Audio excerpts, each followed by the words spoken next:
My sister sold her house to go on a freedom tour. Now my parents expect me to let her family of 4 live with me for free. I said no. Can you imagine being told your entire life was about to be turned upside down, your home invaded, all because your family decided to sacrifice your stability for someone else's reckless dream? I thought I had built my life brick by brick, a fortress of responsibility, but nothing prepared me for the day my sister's freedom tour came crashing down on my doorstep. I'd always been the responsible one. While other kids were watching cartoons, I was meticulously tracking my allowance. By 13, I was babysitting, saving every penny. High school, college, I worked through it all, waiting tables, maintaining scholarships. Every single penny had a purpose. After graduation, while my friends were off backpacking through Europe, I was building my emergency fund, saving for a down payment on my condo. My sister, Melissa, was my polar opposite. 2 years younger, she just floated through life on charm and impulse. Her room was a disaster zone, her homework always last minute. Her college fund? Drained midway through sophomore year when she decided to follow some guy to a music festival. And somehow, her careless approach never seemed to have lasting consequences. Melissa's just finding herself, my mom would say, writing another check for rent after Melissa quit yet another job to pursue her latest passion, pottery, then photography, then yoga instructor.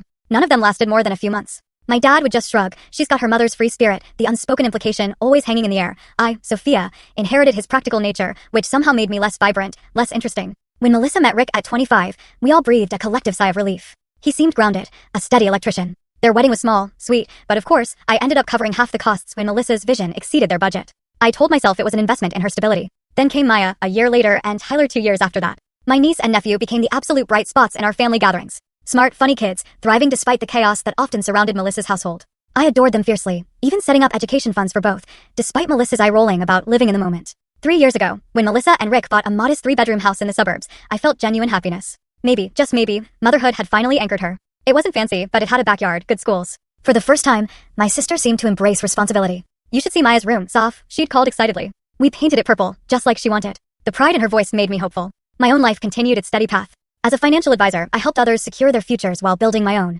My condo, a 2-bedroom with a home office overlooking Lake Michigan, was my sanctuary. Clean lines, organized spaces, everything in its place. Our family settled into a comfortable rhythm. Sunday dinners, birthdays, holidays. But beneath the surface, those old dynamics persisted. Melissa needed last-minute childcare.